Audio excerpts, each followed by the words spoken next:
ਸਾਡੇ ਕਮਿਊਨਿਟੀ ਦੇ ਵਿੱਚ ਸਾਡੇ ਲੋਕਾਂ ਲਈ ਤੇ ਸਾਡੇ ਏਰੀਏ 'ਚ ਕੀ ਚੀਜ਼ਾਂ ਦੀ ਕਿਹਨਾਂ ਲਾਅ ਕਿੱਦਾਂ ਦੇ ਲਾਅ ਦੀ ਜ਼ਰੂਰਤ ਆ, ਸਾਡੇ ਆਪਣੇ ਬੰਦਿਆਂ ਨੂੰ ਕਿੱਦਾਂ ਦੇ ਸਿਸਟਮ ਦੀ ਜ਼ਰੂਰਤ ਆ, ਉਹ ਸਾਡਾ ਹੀ ਬੰਦਾ ਦੱਸ ਸਕਦਾ। ਤੇ ਮੇਰੀ ਐਜੂਕੇਸ਼ਨ ਹੈ ਵੀ ਐਕਚੁਅਲੀ ਫਾਈਨੈਂਸ ਬਿਜ਼ਨਸ ਦੇ ਵਿੱਚ। ਸੋ ਜਿਹੜਾ ਸਿਟੀ ਕਾਉਂਸਲ ਦਾ ਜ਼ਿਆਦਾ ਮੇਨ ਲੈਣ ਦੇਣ ਹੁੰਦਾ ਉਹ ਬਜਟ ਨਾਲ ਹੁੰਦਾ। ਠੀਕ ਹੈ ਜੀ। ਸੋ ਬਜਟ ਤੇ ਫਾਈਨੈਂਸ ਤਾਂ ਮੇਰਾ ਖਿਆਲ ਸ਼ਾਇਦ ਉਹ ਨਾਲ ਹੀ ਚੱਲਦੇ ਆ। ਸੋ ਪੂਰੀ ਆਪਣੀ ਕੋਸ਼ਿਸ਼ ਕਰਾਂਗੇ। ਨਜਰ ਸਾਹਿਬ, ਤੁਹਾਡਾ ਜਿਹੜਾ ਨਾਮ ਜਾਣਿਆ ਪਛਾਣਿਆ, ਤੁਹਾਨੂੰ ਸਾਰੀ ਕਮਿਊਨਿਟੀ ਚੰਗੀ ਤਰ੍ਹਾਂ ਜਾਣਦੀ ਹੈ, ਕਿਉਂਕਿ ਤੁਸੀਂ ਸਿੱਖ ਕਲਚਰ ਸੁਸਾਇਟੀ ਦੇ ਵਿੱਚ ਵੀ ਇਲੈਕਸ਼ਨ ਕਮਿਸ਼ਨ ਦੇ ਤੌਰ ਤੇ ਕਾਫੀ ਕੰਮ ਕੀਤਾ ਤੇ ਕਾਫੀ ਵਾਦ ਵਿਵਾਦ ਵੀ ਚੱਲਦੇ ਰਹੇ। ਸੋ ਉਸ ਦੇ ਵਿੱਚ ਵੀ ਤੁਹਾਨੂੰ ਕੀ ਐਕਸਪੀਰੀਅੰਸ ਮਿਲਿਆ? ਸਾਡੀ ਅਪਬ੍ਰਿੰਗਿੰਗ ਇਹ ਸੀ ਵੀ ਜਿਹੜੀ ਨੈਗੇਟਿਵ ਚੀਜ਼ ਆ ਉਹ ਤੇ ਫੋਕਸ ਨਹੀਂ ਕਰਨਾ। ਜੇ ਕੁਛ ਵੀ ਕਿਤੇੋਂ ਤੁਸੀਂ ਲੈ ਕੇ ਚੱਲਦੇ ਆ ਤੇ ਉੱਥੋਂ ਪੋਜ਼ਿਟਿਵ ਲੈ ਕੇ ਚੱਲੋ।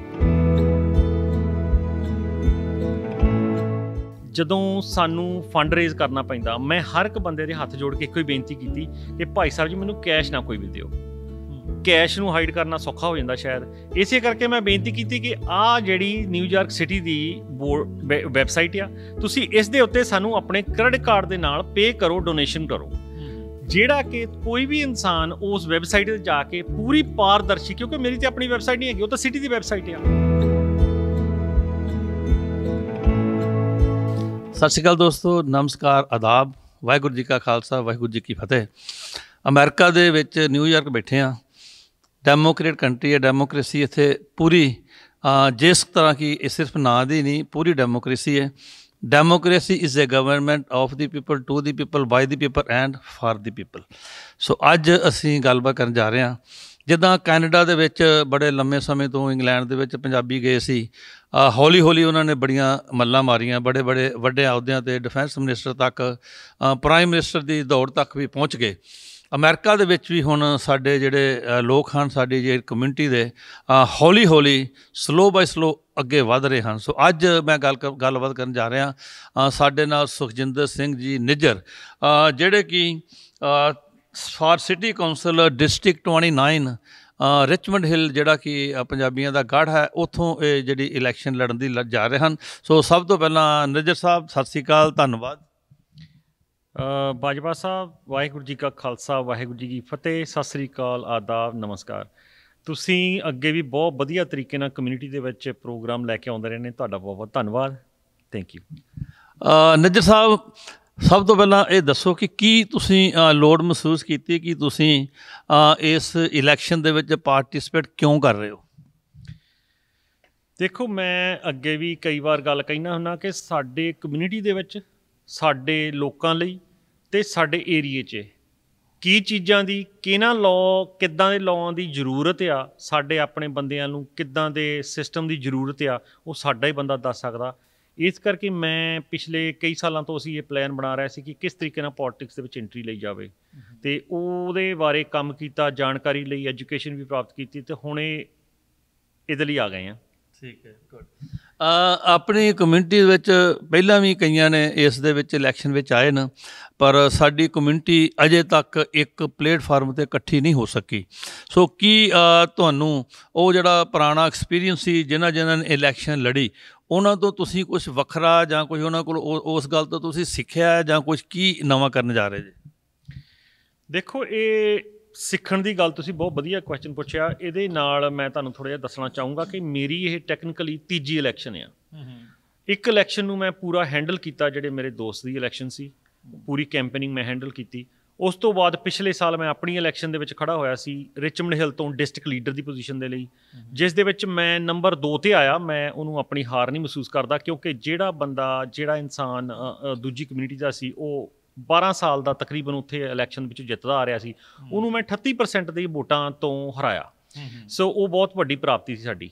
38% ਦੀਆਂ ਮਤਲਬ ਅੱਧੋ ਅੱਧ 'ਤੇ ਹਰਾਤਾ, ਪਰ ਉਹ ਕੁਝ ਕੁ ਮੇਰੇ ਵੋਟਾਂ ਤੋਂ ਨੰਬਰ 2 'ਤੇ ਆਇਆ। 25-30 ਵੋਟਾਂ ਮੇਰੇ ਖਿਆਲ ਸ਼ਾਇਦ ਹੈਗੀਆਂ ਜਿਹਨਾਂ ਦੇ ਵਿੱਚ ਮੈਂ ਨੰਬਰ 2 'ਤੇ ਆਇਆ। ਸੋ ਪ੍ਰਾਪਤੀ ਕੀਤੀ, ਅਤੇ ਹੁਣ ਵੱਡੀ ਟਿਕਟ ਆ, ਉਹ ਡਿਸਟ੍ਰਿਕਟ ਲੀਡਰ ਦੀ ਸੀ, ਇਹ ਸਿਟੀ ਕਾਉਂਸਲ ਦੀ ਆ।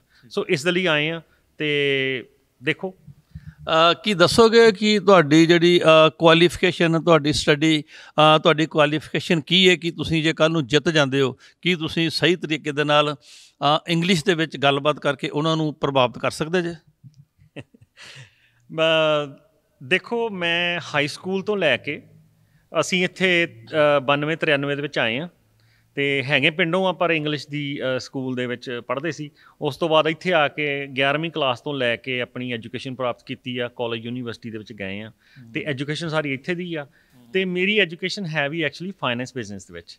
ਸੋ ਜਿਹੜਾ ਸਿਟੀ ਕਾਊਂਸਲ ਦਾ ਜ਼ਿਆਦਾ ਮੇਨ ਲੈਣ ਦੇਣ ਹੁੰਦਾ ਉਹ ਬਜਟ ਨਾਲ ਹੁੰਦਾ, ਠੀਕ ਹੈ ਜੀ। ਸੋ ਬਜਟ ਅਤੇ ਫਾਈਨੈਂਸ ਤਾਂ ਮੇਰਾ ਖਿਆਲ ਸ਼ਾਇਦ ਉਹ ਨਾਲ ਹੀ ਚੱਲਦੇ ਆ। ਸੋ ਪੂਰੀ ਆਪਣੀ ਕੋਸ਼ਿਸ਼ ਕਰਾਂਗੇ। ਬਾਕੀ ਸਿਸਟਮ ਦੇ ਵਿੱਚ ਆਪਣੀ ਇੱਕ ਟੀਮ ਬਣਾਈ ਜਾਂਦੀ ਆ, ਤੁਹਾਡੇ ਨਾਲ ਲਾਇਰ ਵੀ ਜੁੜਦੇ ਆ, ਤੁਹਾਡੇ ਨਾਲ ਹੋਰ ਤਰ੍ਹਾਂ ਦੇ CEO ਵੀ ਜੁੜਦੇ ਆ। ਸੋ ਉਹਨਾਂ ਦੀ ਵੀ ਹੈਲਪ ਲਈ ਜਾਊਗੀ। ਮੈਂ ਨਹੀਂ ਕਹਿੰਦਾ ਵੀ ਮੈਂ ਬਹੁਤ ਸਮਾਰਟ ਆ, ਪਰ ਟੀਮ ਲੈ ਕੇ ਚੱਲਾਂਗੇ ਅਤੇ ਪੂਰੀ ਪ੍ਰਾਪਤੀ ਕਰਨ ਦੀ ਟਰਾਈ ਕਰਾਂਗੇ। ਨਜ਼ਰ ਸਾਹਿਬ, ਤੁਹਾਡਾ ਜਿਹੜਾ ਨਾਮ ਜਾਣਿਆ ਪਛਾਣਿਆ, ਤੁਹਾਨੂੰ ਸਾਰੀ ਕਮਿਊਨਿਟੀ ਚੰਗੀ ਤਰ੍ਹਾਂ ਜਾਣਦੀ ਹੈ, ਕਿਉਂਕਿ ਤੁਸੀਂ ਸਿੱਖ ਕਲਚਰ ਸੁਸਾਇਟੀ ਦੇ ਵਿੱਚ ਵੀ ਇਲੈਕਸ਼ਨ ਕਮਿਸ਼ਨ ਦੇ ਤੌਰ 'ਤੇ ਕਾਫੀ ਕੰਮ ਕੀਤਾ ਅਤੇ ਕਾਫੀ ਵਾਦ ਵਿਵਾਦ ਵੀ ਚੱਲਦੇ ਰਹੇ। ਸੋ ਉਸ ਦੇ ਵਿੱਚ ਵੀ ਤੁਹਾਨੂੰ ਕੀ ਐਕਸਪੀਰੀਅੰਸ ਮਿਲਿਆ? ਦੇਖੋ, ਮੈਂ ਇੱਕ ਗੱਲ ਸਿੱਖੀ ਆ ਕਿ ਕੋਈ ਵੀ ਲਾਈਫ ਦਾ ਐਕਸਪੀਰੀਅੰਸ ਆ, ਉਹਦੇ ਵਿੱਚੋਂ ਤੁਸੀਂ ਪਾਜ਼ਿਟਿਵ ਕੀ ਸਿੱਖ ਸਕਦੇ ਹੋ। ਕੁਛ ਇਹ ਸਾਨੂੰ ਆਪਣੀ ਅਪਬ੍ਰਿੰਗਿੰਗ 'ਤੇ ਵੀ ਲੈ ਕੇ ਜਾਂਦਾ ਵਾ ਬਹੁਤ। ਇਹ ਉਹ 'ਤੇ ਆਧਾਰ ਹੁੰਦਾ ਕਿ ਸਾਡੀ ਅਪਬ੍ਰਿੰਗਿੰਗ ਇਹ ਸੀ ਵੀ ਜਿਹੜੀ ਨੈਗੇਟਿਵ ਚੀਜ਼ ਆ ਉਹ 'ਤੇ ਫੋਕਸ ਨਹੀਂ ਕਰਨਾ। ਜੇ ਕੁਛ ਵੀ ਕਿਤੇੋਂ ਤੁਸੀਂ ਲੈ ਕੇ ਚੱਲਦੇ ਆ ਤਾਂ ਉੱਥੋਂ ਪਾਜ਼ਿਟਿਵ ਲੈ ਕੇ ਚੱਲੋ। ਸੋ ਮੈਂ ਉਹ ਗੱਲ ਨੂੰ ਬਹੁਤ ਆਪਣੇ ਲਾਗੇ ਸਮਝਦਾ ਅਤੇ ਮੈਂ ਉਹ 'ਤੇ ਜ਼ਿਆਦਾ ਆਪਣੀ ਜ਼ਿੰਦਗੀ ਦੇ ਅਸੂਲਾਂ 'ਤੇ ਚੱਲਣਾ ਚਾਹੁੰਦਾ ਕਿ ਜਿਹੜੀ ਪਾਜ਼ਿਟਿਵ ਚੀਜ਼ ਤੁਸੀਂ ਉਹ 'ਤੇ ਕੰਸਨਟਰੇਟ ਕਰੋ, ਤੁਸੀਂ ਉਹ 'ਚੋਂ ਕੱਢਿਆ ਕੀ ਆ, ਅਤੇ ਜਿਹੜੀਆਂ ਨੈਗੇਟਿਵ ਚੀਜ਼ਾਂ 'ਤੇ ਆਪ ਹੀ ਟੇਕ ਓਵਰ ਕਰ ਜਾਂਦੀਆਂ। ਸੋ ਇਸ ਕਰਕੇ ਪਾਜ਼ਿਟਿਵ ਦੇ ਬਹੁਤ ਕੁਛ ਕੱਢਿਆ। ਕਮਿਊਨਿਟੀ ਦੇ ਵਿੱਚ ਸੇਵਾ ਨਿਭਾਉਣ ਦੀ ਕੋਸ਼ਿਸ਼ ਕੀਤੀ ਆ। ਗੁਰਦੁਆਰਾ ਸਾਹਿਬ ਦੇ ਵਿੱਚ ਗੁਰੂ ਸਾਹਿਬ ਨੇ ਜਿੰਨੀ ਸੇਵਾ ਲਿਖੀ ਸੀ ਉਹ ਕੀਤੀ ਆ। ਉਸ ਤੋਂ ਬਾਅਦ ਹੁਣ ਵੀ ਸੰਗਤ ਦੇ ਰੂਬਰੂ ਹੋਵਾਂਗੇ ਅਤੇ ਸੰਗਤ ਦੇ ਲਈ ਆ ਅਤੇ ਸੰਗਤ ਦੇ ਲਈ ਆ। ਠੀਕ ਹੈ। ਮੈਂ ਤੁਹਾਨੂੰ ਉਹ ਕੁਐਸਚਨ ਕਰ ਰਿਹਾ ਜਿਹੜੇ ਖੁੰਡ ਚਰਚਾ, ਜਿਹੜੇ ਆਮ ਲੋਕਾਂ ਦੇ ਕੁਐਸਚਨ ਹੁੰਦੇ ਨੇ। ਆਮ ਤੌਰ 'ਤੇ ਲੋਕਾਂ ਦੇ ਵਿੱਚ ਇਹ ਕਿਹਾ ਜਾਂਦਾ ਕਿ ਸਾਡੇ ਲੋਕ ਇਲੈਕਸ਼ਨ ਦੇ ਉੱਤੇ ਖੜ੍ਹੇ ਹੋ ਜਾਂਦੇ ਨੇ, 8 ਜਾਂ 9% ਗੌਰਮੈਂਟ ਦਿੰਦੀ ਹੈ। ਜੇ $1000 ਲੋਕਾਂ ਨੇ ਦਿੱਤਾ, 9000 ਉਹਨਾਂ ਦਿੱਤਾ। ਜੇ ਲੋਕਾਂ ਨੇ 20000 ਦਿੱਤਾ ਤਾਂ 1 ਲੱਖ ਤੋਂ ਅਤੇ ਜੇ ਇਲੈਕਸ਼ਨ ਹਾਰ ਵੀ ਜਾਓ ਅਤੇ ਜਿਹੜੇ ਪੈਸੇ ਪੂਸੇ ਕਾਫੀ ਮਿਲ ਜਾਂਦੇ ਨੇ। ਹਾਰਨ ਜਿੱਤਣ ਦਾ ਕੋਈ ਮਤਲਬ ਨਹੀਂ ਹੁੰਦਾ। ਅਤੇ ਜਿਹੜੇ ਆਪਣੇ ਲੋਕ ਇਲੈਕਸ਼ਨ 'ਚ ਖਲੋਂਦੇ ਨੇ ਉਹ ਪੈਸੇ ਬਣਾ ਕੇ ਅਤੇ ਆਪਣੀ ਜੇਬ ਗਰਮ ਕਰਕੇ ਚਲੇ ਜਾਂਦੇ। ਕੀ ਕਹੋਗੇ ਇਹਦੇ ਬਾਰੇ? ਦੇਖੋ, ਫਿਰ ਗੱਲ ਉਹੀ ਆ ਗਈ ਕਿ ਮੈਂ ਫੋਕਸ ਕਰਦਾ ਵਾਂ ਪਾਜ਼ਿਟਿਵਿਟੀ 'ਤੇ। ਪਿੱਛੇ ਜਿਹੜੇ ਲੋਕ ਖੜ੍ਹਦੇ ਰਹੇ ਉਹਨਾਂ ਨੇ ਕੀ ਕੀਤਾ, ਇਹ ਸਾਨੂੰ ਸ਼ਾਇਦ ਬਹੁਤ, ਜਿਵੇਂ ਤੁਸੀਂ ਸਭ ਤੋਂ ਹੁਣ ਪੁਰਾਣੇ ਆਪਣੀ ਕਮਿਊਨਿਟੀ 'ਚ ਵਿਚਰਦੇ, ਤੁਹਾਨੂੰ ਮੇਰੇ ਤੋਂ ਵੱਧ ਪਤਾ ਹੋਊਗਾ। ਸੋ ਮੈਂ ਕੀ ਕਰਨਾ ਵਾ, ਮੈਂ ਇਹ ਗੱਲ ਨੂੰ ਮੱਦੇ ਨਜ਼ਰ ਰੱਖਦੇ ਹਾਂ। ਜਦੋਂ ਸਾਨੂੰ ਫੰਡ ਰੇਜ਼ ਕਰਨਾ ਪੈਂਦਾ, ਮੈਂ ਹਰ ਇੱਕ ਬੰਦੇ ਦੇ ਹੱਥ ਜੋੜ ਕੇ ਇੱਕੋ ਹੀ ਬੇਨਤੀ ਕੀਤੀ ਕਿ ਭਾਈ ਸਾਹਿਬ ਜੀ, ਮੈਨੂੰ ਕੈਸ਼ ਨਾ ਕੋਈ ਵੀ ਦਿਓ। ਕੈਸ਼ ਨੂੰ ਹਾਈਡ ਕਰਨਾ ਸੌਖਾ ਹੋ ਜਾਂਦਾ ਸ਼ਾਇਦ।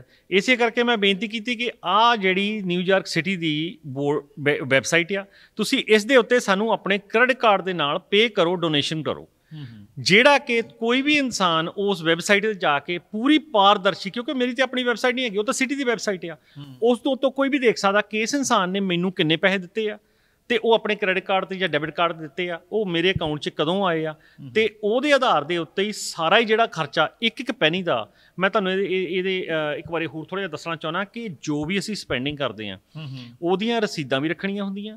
ਉਹਨੂੰ CFB ਇੱਕ ਡਿਪਾਰਟਮੈਂਟ ਹੈਗਾ ਜਿਹੜਾ ਤੁਹਾਨੂੰ ਆਡਿਟ ਕਰਦਾ। ਤਕਰੀਬਨ 2 ਸਾਲ ਤੱਕ ਤੁਹਾਡਾ ਆਡਿਟ ਓਪਨ ਰਹਿੰਦਾ ਆ। ਉਹਦੇ ਵਿੱਚ ਸਾਡਾ ਸਾਰਾ ਹੀ ਪਾਰਦਰਸ਼ੀ ਹੋਊਗੀ। ਕੋਈ ਵੀ ਇਨਸਾਨ ਸਾਨੂੰ ਸਾਡੀ ਵੈਬਸਾਈਟ 'ਤੇ ਅਤੇ ਸਿਟੀ ਦੀ ਵੈਬਸਾਈਟ 'ਤੇ ਜਾ ਕੇ ਦੇਖ ਸਕਦਾ ਕਿ ਅਸੀਂ ਪੈਸੇ ਸਪੈਂਡ ਕਿੱਥੇ ਕੀਤੇ ਆ। ਇਹ ਗੱਲ ਸੱਚ ਹੈ ਕਿ ਜੇ 8 ਗੁਣਾ ਜਾਂ 9 ਗੁਣਾ ਵੱਧ ਮਿਲਦੇ ਨੇ ਪੈਸੇ ਸਿਟੀ ਦੇ ਕੋਲੋਂ ਜਿੰਨੇ ਅਸੀਂ ਫੰਡਸ ਉਹਨਾਂ ਨੂੰ ਕਲੈਕਟ ਕੀਤੇ ਦਿਖਾਉਂਦੇ ਹਾਂ? ਹਾਂਜੀ, ਉਹਦੇ ਵਿੱਚ ਇਹ ਆ ਕਿ ਸਿਟੀ ਜਿਹੜੀ ਇਲੈਕਸ਼ਨ ਬੋਰਡ ਹੁੰਦਾ ਆ, ਉਹ ਸਿਟੀ ਦੇ ਵਿੱਚ ਫੰਡ ਤੁਹਾਨੂੰ ਇਲੈਕਸ਼ਨ ਰਨ ਕਰਨ ਨੂੰ ਦਿੰਦਾ ਆ। ਉਹਦੇ ਵਿੱਚ ਰਿਪੋਰਟਿੰਗ ਕਰਨੀ ਹੁੰਦੀ ਆ। ਉਹ ਕਈ ਵਾਰ 6 ਗੁਣਾ ਹੁੰਦਾ ਆ ਜਾਂ 8 ਗੁਣਾ ਵੀ ਹੁੰਦਾ ਆ। 9 ਗੁਣਾ ਤਾਂ ਮੇਰਾ ਖਿਆਲ ਸ਼ਾਇਦ ਨਹੀਂ ਹੁੰਦਾ ਕਿਸੇ ਡਿਪਾਰਟਮੈਂਟ ਦੇ। ਹਾਂਜੀ, ਬਿਲਕੁਲ ਹੁੰਦਾ। ਠੀਕ ਹੈ। ਅਤੇ ਇਸ ਇਲੈਕਸ਼ਨ ਦੇ ਵਿੱਚ ਤੁਸੀਂ ਕਿਹੜੇ ਆਪਣੀ ਕਮਿਊਨਿਟੀ ਦੇ ਜਾਂ ਆਪਣੇ ਇਲਾਕੇ ਦੇ, ਜਿਹੜੇ ਇਲਾਕੇ ਦੇ ਵਿੱਚ ਤੁਸੀਂ ਇਲੈਕਸ਼ਨ, ਕਿਹੜੀਆਂ ਮੇਨ ਗੱਲਾਂ 'ਤੇ ਤੁਸੀਂ ਫੋਕਸ ਕਰ ਰਹੇ ਹੋ ਕਿ ਜੇ ਤੁਸੀਂ ਇਲੈਕਟ ਹੋ ਜਾਂਦੇ ਹੋ ਤਾਂ ਅਸੀਂ ਉਹਨਾਂ ਗੱਲਾਂ ਨੂੰ ਤੁਸੀਂ ਪਹਿਲ ਦੇ ਆਧਾਰ ਦੇ ਉੱਤੇ ਕਰੋਗੇ? ਦੇਖੋ, ਮੈਂ ਆਪਣੇ ਜਿੰਨਾ ਵੀ ਲਿਟਰੇਚਰ ਬਾਹਰ ਮੇਲ ਦੇ ਵਿੱਚ ਜਾ ਰਿਹਾ ਆ ਜਾਂ ਉਹ ਡੋਰ ਟੂ ਡੋਰ ਅਸੀਂ ਕੈਨਵਸਿੰਗ ਕਰ ਰਹੇ ਹਾਂ, ਉਹ ਸਾਰੇ ਦੇ ਉੱਤੇ ਬਹੁਤ ਥੋੜ੍ਹੀਆਂ ਚੀਜ਼ਾਂ 'ਤੇ ਤਵੱਜੋ ਦਿੱਤੀ ਆ, ਜਿਹੜੀਆਂ ਸਾਰੇ ਕੁਆਲਿਟੀ ਆਫ ਲਾਈਫ ਦੇ ਉੱਤੇ, ਕੁਆਲਿਟੀ ਆਫ ਲਾਈਫ ਦੇ ਅੰਡਰ ਉਹ ਅਸੀਂ ਕੁਆਲਿਟੀ ਆਫ ਲਾਈਫ ਕਿੱਦਾਂ ਮਿਲਦੀ ਆ ਉਹਦੇ ਜੇ ਕਿ ਤੁਸੀਂ ਮੇਰਾ ਲਿਟਰੇਚਰ ਦੇਖੋ, ਉਹਦੇ ਵਿੱਚ ਸਭ ਤੋਂ ਪਹਿਲਾਂ ਐਜੂਕੇਸ਼ਨ 'ਤੇ ਜ਼ੋਰ ਦਿੱਤਾ ਗਿਆ। ਉਸ ਤੋਂ ਬਾਅਦ ਸੇਫਟੀ ਤੇ ਜਿਹੜੀ ਲਾਅ ਇਨਫੋਰਸਮੈਂਟ ਆ ਸਾਡੇ ਏਰੀਆ 'ਚ ਘੱਟ ਪੈਟਰੋਲਿੰਗ ਹੁੰਦੀ ਆ ਜਾਂ ਉਹਨਾਂ ਦਾ ਟਾਈਮਿੰਗ ਨਹੀਂ ਹੈ ਪਹੁੰਚਣ ਦਾ, ਜਾਂ ਹੇਟ ਕ੍ਰਾਈਮ ਹੁੰਦੀ ਆ ਵੀ ਕਮਿਊਨਿਟੀ ਦੇ ਵਿੱਚ ਕਿੱਦਾਂ ਇਨਵੋਲਵਮੈਂਟ ਕੀਤੀ ਜਾਵੇ, ਉਹਦੇ ਉੱਤੇ ਪੂਰਾ ਮੈਂ ਜ਼ੋਰ ਲਾਇਆ ਵੀ ਇਹਦੇ ਵਿੱਚ ਅਸੀਂ ਪੂਰੀ ਸਪੋਰਟ ਕਰਾਂਗੇ। ਉਸ ਤੋਂ ਬਾਅਦ ਜਿਹੜੀ ਡਾਇਵਰਸਿਟੀ ਆ ਤੇ ਕੁਆਲਿਟੀ ਜਿਹੜੀ ਕੁਆਲਿਟੀ ਐਜੂਕੇਸ਼ਨ ਹੈ ਉਹ 'ਤੇ ਬਹੁਤ ਜ਼ੋਰ ਲਾਇਆ ਅਸੀਂ। ਉਹਦਾ ਜਿਹੜਾ ਲੈਣ ਦੇਣ ਹੁੰਦਾ ਬਜਟ 'ਤੇ ਆ ਕੇ, ਜਿਹੜੇ ਸਿਟੀ ਕੌਂਸਲ ਹੁੰਦੇ ਆ ਉਹਨਾਂ ਦਾ ਲੈਣ ਦੇਣ ਬਜਟ ਅਪਰੂਵਲ 'ਤੇ ਜ਼ਿਆਦਾਤਰ ਹੁੰਦਾ। ਹਰ ਇੱਕ ਡਿਪਾਰਟਮੈਂਟ ਦੇ ਵਿੱਚ ਜਿਹੜਾ ਬਜਟ ਅਪਰੂਵ ਹੁੰਦਾ ਵਾ ਉਹ ਤੁਹਾਡੇ ਏਰੀਏ ਨੂੰ ਜਿਹੜਾ ਫੇਅਰ ਸ਼ੇਅਰ ਮਿਲਣਾ ਚਾਹੀਦਾ ਉਹ ਸਾਡੇ ਹੱਥ ਹੁੰਦਾ, ਅਤੇ ਅਸੀਂ ਆਪਣੇ ਏਰੀਏ ਦੇ ਲਈ ਉਹ ਬਜਟ ਦੇ ਵਿੱਚ ਅਪਰੂਵ ਕਰਾਉਣ ਦੇ ਲਈ ਸਪੈਸ਼ਲੀ ਐਜੂਕੇਸ਼ਨ, ਸੇਫਟੀ ਅਤੇ ਕੁਆਲਿਟੀ ਆਫ ਲਾਈਫ 'ਤੇ ਜਿਹੜੀਆਂ ਚੀਜ਼ਾਂ ਅੰਡਰ ਆਉਂਦੀਆਂ ਉਹਨਾਂ ਦੇ 'ਤੇ ਫੋਕਸ ਕਰਾਂਗੇ। ਠੀਕ ਹੈ। ਨੱਜਰ ਸਾਹਿਬ, ਜਿਹੜੀ ਸਾਡੀ ਕਮਿਊਨਿਟੀ ਹੈ, ਅਸੀਂ ਪਹਿਲਾਂ ਵੀ ਇਲੈਕਸ਼ਨਾਂ ਦੇ ਵਿੱਚ ਦੇਖਿਆ ਕਿ ਸਾਡੀ ਜਿਹੜੀ ਕਮਿਊਨਿਟੀ ਇਹਨਾਂ ਨੂੰ ਵੋਟਾਂ ਦੇ ਪਾਉਣ ਦੇ ਲਈ ਘਰੋਂ ਕੱਢਣਾ ਜਿਹੜਾ ਬੜਾ ਔਖਾ ਹੈ। ਤੁਸੀਂ ਆਪਣੀ ਇਕੱਲੀ ਕਮਿਊਨਿਟੀ ਦੇ ਉੱਤੇ ਡਿਪੈਂਡ ਨਹੀਂ ਕਰ ਸਕਦੇ। ਹੋਰ ਕਿਹੜੀ ਕਿਹੜੀ ਕਮਿਊਨਿਟੀ ਹੈ ਜਿਹੜੀ ਤੁਹਾਨੂੰ ਕਮਿਊਨਿਟੀ ਕੋਈ ਸਪੋਰਟ ਦੇ ਰਹੀ ਹੈ, ਜਿਨ੍ਹਾਂ ਦੇ ਕਰਕੇ ਤੁਸੀਂ ਜਿਹੜੀ ਇਲੈਕਸ਼ਨ ਦੇ ਵਿੱਚ ਆਪਣਾ ਜਿੱਤਣ ਦੇ ਚਾਂਸ ਵੱਧ ਨਜ਼ਰ ਆਉਂਦੇ ਹਨ? ਕਿਹੜੀ ਕਿਹੜੀ ਕਮਿਊਨਿਟੀ ਤੁਹਾਡੀ ਸਪੋਰਟ ਦੇ ਵਿੱਚ ਆਈ ਹੈ? ਦੇਖੋ, ਮੈਂ ਤੁਹਾਨੂੰ ਇੱਕ ਛੋਟੀ ਜਿਹੀ ਇਨਫੋਰਮੇਸ਼ਨ ਦੇਣਾ ਚਾਹੁੰਦਾ ਕਿ ਮੈਂ ਕਹਿੰਦੇ ਹੁੰਦੇ ਆ ਪਹਿਲਾਂ ਆਪਣੀ ਡਾਊਨ ਪੇਮੈਂਟ ਕੋਈ ਚੀਜ਼ ਬਾਏ ਕਰਨੀ ਹੋਵੇ, ਅੱਜ ਕੱਲ੍ਹ ਘਰ ਬਾਏ ਕਰਨਾ ਹੋਵੇ ਤਾਂ ਆਪਣੀ ਡਾਊਨ ਪੇਮੈਂਟ ਲੈ ਕੇ ਚੱਲਣੀ ਚਾਹੀਦੀ ਆ। ਸੋ ਉਹ ਗੱਲ ਨੂੰ ਮੱਦੇਨਜ਼ਰ ਰੱਖਦਿਆਂ ਮੈਂ ਜਿਵੇਂ ਪਿਛਲੇ ਸਾਲ ਇਲੈਕਸ਼ਨ ਲੜੀ, ਮੇਰੇ ਕੋਲ 586 ਵੋਟਾਂ ਮੈਨੂੰ ਪਈਆਂ ਸਿਰਫ ਰਿਚਮੰਡ ਹਿੱਲ ਦੇ ਏਰੀਏ 'ਚੋਂ ਹੀ। ਉਹ ਮੈਂ ਸਮਝਦਾ ਕਿ ਮੇਰੀ ਡਾਊਨ ਪੇਮੈਂਟ ਆ, ਮੇਰੇ ਸਿੱਖ ਭਾਈ ਨੇ, ਮੇਰਾ ਦੇਸੀ ਕਮਿਊਨਿਟੀ ਆ, ਜਾਂ ਉਹ ਪੰਜਾਬੀ ਕਮਿਊਨਿਟੀ ਆ, ਜਾਂ ਮੁਸਲਮਾਨ ਕਮਿਊਨਿਟੀ ਆ, ਜਾਂ ਬੰਗਲਾਦੇਸ਼ ਕੁਛ ਵੀ ਕਮਿਊਨਿਟੀ ਮੈਂ ਦੇਸੀ ਕਮਿਊਨਿਟੀ ਦੇ ਅੰਡਰ ਉਹਨੂੰ ਲੈਣਾ, ਜਾਂ ਉਹ ਕਰੀਬੀਅਨ ਕਮਿਊਨਿਟੀ ਉਹਨੂੰ ਵੀ ਮੈਂ ਦੇਸੀ ਦੇ ਨਾਲ ਅੰਡਰ ਲੈਣਾ। ਉਹਨਾਂ ਬਿਲਕੁਲ ਹੋ ਸਕਦੀ ਹੈ ਜੀ। ਮੇਰੀ ਉਹ 586 ਡਾਊਨ ਪੇਮੈਂਟ ਆ। ਜੇ ਉਹ 586 ਤੋਂ ਮੇਰਾ ਖਿਆਲ ਸ਼ਾਇਦ ਵਧੂਗੀ, ਉਹ ਮੇਰੀ ਡਾਊਨ ਪੇਮੈਂਟ ਆ ਸਿਰਫ ਆਪਣੀ ਕਮਿਊਨਿਟੀ ਦੀ। ਇਹ ਮੈਂ ਨਾਲ ਲੈ ਕੇ ਚੱਲ ਰਿਹਾ। ਪਰ ਉਸ ਤੋਂ ਬਾਅਦ ਮੈਂ ਹਾਲੇ ਤੱਕ ਰਿਚਮੰਡ ਹਿੱਲ ਦੇ ਵਿੱਚ ਜ਼ਿਆਦਾ ਕੈਂਪੇਨਿੰਗ ਨਹੀਂ ਕੀਤੀ।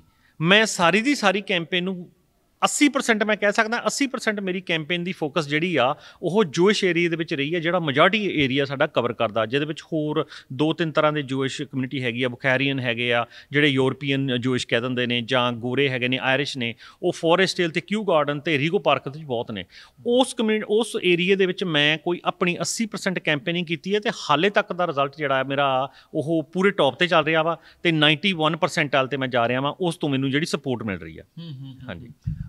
ਹੁਣ ਤੱਕ ਦਾ ਜਿਹੜਾ ਤੁਸੀਂ ਪੈਸਟ ਜਿਹੜੀਆਂ ਇੱਥੇ ਵੋਟਿੰਗ ਹੋਈਆਂ ਨੇ, ਉਹ ਕਿੰਨੀਆਂ ਕੁ ਵੋਟਾਂ ਦੇ ਨਾਲ ਤੁਹਾਨੂੰ ਪੈ ਜਾਣ ਕਿ ਤੁਸੀਂ ਜਿਹੜਾ ਇਹਨੂੰ ਵਿਨ ਕਰ ਸਕੋ? ਕਿੰਨੀਆਂ ਤੁਹਾਨੂੰ ਇਸ ਨਾਟ ਤੁਸੀਂ ਪੱਕਾ ਨਹੀਂ ਦੱਸ ਸਕਦੇ, ਪਰ ਆਈਡੀਆ ਦੇ ਨਾਲ ਕਿੰਨੀਆਂ ਕੁ ਵੋਟ ਤੁਹਾਨੂੰ ਪੈ ਜਾਂਦੇ ਤੁਸੀਂ ਜਿੱਤ ਸਕਦੇ ਜੇ? ਦੇਖੋ, ਇਹ ਤੁਹਾਨੂੰ ਮੈਂ ਥੋੜ੍ਹਾ ਜਿਹਾ ਇਹਦੇ ਬਾਰੇ ਜਾਣੂ ਕਰਾਉਣਾ ਚਾਹੂੰਗਾ। ਮੇਰਾ ਖਿਆਲ ਸ਼ਾਇਦ ਤੁਹਾਨੂੰ ਆਈਡੀਆ ਵੀ ਹੋਵੇ ਕਿ ਜਿਹੜੀ ਰੇਸ ਹੁੰਦੀ ਹੈ ਨਾ, ਉਹ ਡਿਪੈਂਡ ਹੁੰਦਾ ਵਾ ਉਹ ਉਸ ਵੇਲੇ ਤੁਹਾਡੀ ਉਸ ਰੇਸ ਦੇ ਨਾਲ ਹੋਰ ਕਿਹੜੀ ਵੱਡੀ ਰੇਸ ਆ। ਇਸ ਵੇਲੇ ਜਿਹੜੀ ਇਹ ਰੇਸ ਹੈਗੀ ਆ ਸਿਰਫ ਸਿਟੀ ਕੌਂਸਲ ਦੀ ਰੇਸ ਹੈਗੀ ਆ। ਸਿਟੀ ਕੌਂਸਲ ਦੇ ਉੱਤੇ ਕਈ ਵਾਰ ਬਾਹਲੀ ਤਵੱਜੋ ਨਹੀਂ ਦਿੰਦੇ। ਸੋ ਇਹ ਰੇਸ ਦੇ ਵਿੱਚ ਤੁਹਾਨੂੰ ਕੋਈ ਬਹੁਤ ਜ਼ਿਆਦਾ ਵੋਟਾਂ 10,000-15,000 ਵੋਟ ਦੀ ਜ਼ਰੂਰਤ ਨਹੀਂ ਹੁੰਦੀ। ਸ਼ਾਇਦ 4,000 ਦੀ ਐਵਰੇਜ ਦੇ ਵੋਟ ਦੇ ਨਾਲ ਅਸੀਂ ਜਿੱਤ ਪ੍ਰਾਪਤ ਕਰ ਸਕਦੇ ਹਾਂ। ਪਰ ਜੇਕਰ ਕੋਈ ਮੇਅਰ ਦੀ ਰੇਸ ਹੋਵੇ ਜਾਂ ਪ੍ਰੈਜ਼ੀਡੈਂਸ਼ੀਅਲ ਰੇਸ ਹੋਵੇ ਤਾਂ ਉਸ ਸਾਲ ਦੇ ਵਿੱਚ ਤੁਹਾਡੀ ਸਿਟੀ ਕੌਂਸਲ ਦੀ ਰੇਸ ਜਿਹੜੀ ਆ ਜਾਵੇ ਤਾਂ ਫਿਰ ਤੁਹਾਨੂੰ ਵੋਟ ਬਹੁਤ ਜ਼ਿਆਦਾ ਚਾਹੀਦੀ ਹੁੰਦੀ ਹੈ, ਕਿਉਂਕਿ ਪ੍ਰੈਜ਼ੀਡੈਂਸ਼ੀਅਲ, ਮੇਅਰ ਅਤੇ ਗਵਰਨਰ ਦੀ ਰੇਸ ਨੂੰ ਸਾਰੇ ਵੋਟਾਂ ਪਾਉਣ ਜਾਂਦੇ ਆ, ਉੱਥੇ ਜ਼ਿਆਦਾ ਨੰਬਰ ਦੀ ਜ਼ਿਆਦਾ ਜ਼ਰੂਰਤ ਹੁੰਦੀ ਹੈ। ਸੋ ਲਾਸਟ ਵਿੱਚ ਨਿੱਜਰ ਸਾਹਿਬ, ਸੁਖਜਿੰਦਰ ਸਿੰਘ ਨਿੱਜਰ, ਜਿਹੜਾ ਕਿ ਇਹਨਾਂ ਦਾ ਬੈਲਟ ਪੇਪਰ ਦੇ ਉੱਤੇ ਨਾਂ ਹੋਵੇਗਾ ਸੁਖੀ ਸਿੰਘ, ਕਿਉਂਕਿ ਸਾਰਿਆਂ ਦੇ ਲਈ ਈਜ਼ੀ ਹੈ, ਇਸ ਕਰਕੇ ਇਹਨਾਂ ਨੇ ਜਿਹੜਾ ਨਾਂ ਯੂਜ਼ ਕੀਤਾ ਸੁਖੀ ਸਿੰਘ। ਥੋੜ੍ਹੇ ਜਿਹੇ ਸ਼ਬਦਾਂ ਵਿੱਚ ਆਪਣੀ ਕਮਿਊਨਿਟੀ ਨੂੰ ਕੀ ਤੁਸੀਂ ਮੈਸੇਜ ਦੇਣਾ ਚਾਹੋਗੇ ਕਿ ਕੀ ਤੁਹਾਨੂੰ ਉਹ ਵੋਟ ਪਾਉਣ? ਦੇਖੋ, ਮੈਂ ਹੱਥ ਜੋੜ ਕੇ ਸਾਰਿਆਂ ਅੱਗੇ ਇੱਕ ਬੇਨਤੀ ਕਰਨੀ ਚਾਹੁੰਦਾ ਕਿ ਮੈਂ ਇਹ ਜਿਹੜੀ ਪੋਜੀਸ਼ਨ ਦੇ ਲਈ ਇਲੈਕਸ਼ਨ ਦੇ ਵਿੱਚ ਖੜ੍ਹਾ ਵਾਂ, ਮੈਂ ਪੈਸੇ ਲਈ ਨਹੀਂ ਆਇਆ, ਮੈਂ ਇਹਨੂੰ ਜੋਬ ਸਮਝ ਕੇ ਨਹੀਂ ਆ ਰਿਹਾ, ਮੈਂ ਇੱਕ ਸੇਵਾ ਦੇ ਆਧਾਰ 'ਤੇ ਆ ਰਿਹਾ। ਉਸ ਗੱਲ ਨੂੰ ਮੱਦੇ ਨਜ਼ਰ ਰੱਖਦੇ ਹਾਂ ਮੈਂ ਜਿੰਨੀ ਵੀ ਆਪਣੀ ਪੇ ਹੋਈ ਆ, ਜਿਹੜੀ ਇਹਨਾਂ ਦੀ ਸਿਟੀ ਕੌਂਸਲ ਦੀ ਪੇ ਹੁੰਦੀ ਆ, ਉਹਦੇ ਵਿੱਚੋਂ 50% ਪੇ ਆਪਣੀ ਕਮਿਊਨਿਟੀ ਦੇ ਵਿੱਚ ਵਾਪਸ ਲੈ ਕੇ ਡੋਨੇਟ ਕਰੂੰਗਾ, ਜਾਂ ਉਹਨੂੰ ਇੰਪਲੀਮੈਂਟ ਕਰੂੰਗਾ, ਜਾਂ ਉਹਨਾਂ ਨੂੰ ਸਾਰੇ ਜਿੰਨੇ ਵੀ ਆਰਗੇਨਾਈਜੇਸ਼ਨਸ ਹੈਗੀਆਂ ਜਿਹੜੀਆਂ ਸਾਡੀ ਕਮਿਊਨਿਟੀ ਵਿੱਚ ਕੰਮ ਕਰਦੀਆਂ ਵੱਖਰੀਆਂ, ਉਹਨਾਂ ਨੂੰ ਉਹ ਫੰਡਿੰਗ ਜਾਊਗੀ ਮੇਰੀ 50% ਪੇ, ਜਿਹਦੇ ਵਿੱਚ ਮੇਰਾ ਖਿਆਲ ਸ਼ਾਇਦ ਕੋਈ ਵੱਡਾ ਤਾਂ ਨਹੀਂ ਉਹ ਕੰਮ ਹੋਊਗਾ, ਪਰ ਫਿਰ ਵੀ ਆਪਣੇ ਵੱਲੋਂ ਪੂਰੀ ਟਰਾਈ ਕੀਤੀ ਜਾਊਗੀ ਕਿ ਮੈਂ ਦੱਸਣ ਵਾਸਤੇ ਕਿ ਮੈਂ ਇਹ ਜੋਬ ਜਿਹੜੀ ਆ ਜਾਂ ਇਹ ਪੋਜੀਸ਼ਨ ਆ ਮੈਂ ਪੈਸਿਆਂ ਵਾਸਤੇ ਨਹੀਂ ਕਰ ਰਿਹਾ, ਇਹ ਸੇਵਾ ਵਾਸਤੇ, ਆਪਣੀ ਕਮਿਊਨਿਟੀ ਦੇ ਵਿੱਚ ਬੈਨੀਫਿਟ ਲਿਆਉਣ ਵਾਸਤੇ, ਉਹਨਾਂ ਨੂੰ ਜਾਗਰੂਕਤਾ ਦੇਣ ਵਾਸਤੇ, ਅਤੇ ਜਿਹੜੀਆਂ ਜੋਬਾਂ ਬਾਹਰ ਨਿਕਲਦੀਆਂ ਨੇ ਉਹਨਾਂ ਨੂੰ ਅਪਲਾਈ ਕਰਕੇ ਉਹਨਾਂ ਨੂੰ ਅਟੇਨ ਕਿੱਦਾਂ ਕਰਨਾ ਵਾ, ਉਹ ਇਨਫੋਰਮੇਸ਼ਨ ਜਿਹੜੀ ਆ ਲੈ ਕੇ ਆਉਣ ਵਾਸਤੇ ਉਹ ਸੇਵਾ ਦੇ ਆਧਾਰ 'ਤੇ ਕਰਨੀ ਚਾਹੁੰਦਾ ਵਾਂ। ਇਸ ਕਰਕੇ ਮੈਂ ਚਾਹੁੰਦਾ ਤੁਸੀਂ ਆਪਣੇ ਬੰਦੇ ਨੂੰ ਇੱਕ ਵਾਰੀ ਜ਼ਰੂਰ ਚਾਂਸ ਦਿਓ ਤੇ ਜ਼ਰੂਰ ਸਕਸੈਸਫੁਲ ਹੋਵਾਂਗੇ। ਤੇ ਜੇਕਰ ਤੁਹਾਨੂੰ ਲੱਗੂਗਾ ਕਿ ਇਹ ਸੁਖੀ ਨੇ ਕੋਈ ਉਸ ਤਰ੍ਹਾਂ ਦੀ ਸੇਵਾ ਨਹੀਂ ਨਿਭਾਈ ਤੇ 2 ਸਾਲ ਬਾਅਦ ਇਲੈਕਸ਼ਨ ਹੁੰਦੀ ਹੈ, ਤੁਸੀਂ ਫਿਰ ਲਾ ਦਿਓ। ਸੋ ਸਾਂਝਾ ਪੰਜਾਬ ਦੇ ਨਾਲ ਅੱਜ ਸਾਰੀ ਗੱਲਬਾਤ ਕਰਨ ਲਈ ਬਹੁਤ ਬਹੁਤ ਤੁਹਾਡਾ ਧੰਨਵਾਦ। ਸੋ ਆਲ ਦੀ best Nijjar Sahib. Thank you ਜੀ, ਧੰਨਵਾਦ। ਸੋ ਇਹ ਸਨ ਸੁਖਜਿੰਦਰ ਸਿੰਘ ਜੀ ਨਿੱਜਰ, ਜਿਨ੍ਹਾਂ ਦਾ ਕਿ ਬੈਲਟ ਦੇ ਉੱਪਰ ਨਾਂ ਹੋਵੇਗਾ ਸੁਖੀ ਸਿੰਘ ਜੀ। ਸੋ ਇਹ ਜਿਹੜੀ ਇਹਨਾਂ ਨੇ ਸਾਰੀ ਗੱਲਬਾਤ ਦੱਸੀ ਕਿ ਜੇ ਇੱਥੇ ਜਿੱਤ ਜਾਂਦੇ ਨੇ ਤੇ ਇਹ ਕਮਿਊਨਿਟੀ ਦੇ ਜਿਹੜੇ ਇਹਨਾਂ ਨੇ ਵਾਅਦੇ ਕੀਤੇ ਉਹ ਕਹਿੰਦੇ ਅਸੀਂ ਤੁਹਾਡੇ ਨਾਲ ਨਿਭਾਵਾਂਗੇ ਅਤੇ ਸਾਰੇ ਕਮਿਊਨਿਟੀ ਦੇ ਕੰਮਾਂ ਨੂੰ ਪਹਿਲ ਦੇ ਆਧਾਰ ਤੇ ਕਰਾਂਗੇ। ਸੋ ਆਲ ਦੀ ਬੈਸਟ ਨਿੱਜਰ ਸਾਹਿਬ ਅਤੇ ਸਾਰੇ ਪੰਜਾਬੀਆਂ ਨੂੰ। ਸੋ ਫਿਰ ਅਗਲੇ ਪ੍ਰੋਗਰਾਮ 'ਚ ਮਿਲਾਂਗੇ। ਹੁਣ ਧੰਨਵਾਦ, ਸਤਿ ਸ਼੍ਰੀ ਅਕਾਲ, ਵਾਹਿਗੁਰੂ ਜੀ ਕਾ ਖਾਲਸਾ, ਵਾਹਿਗੁਰੂ ਜੀ ਕੀ ਫਤਿਹ।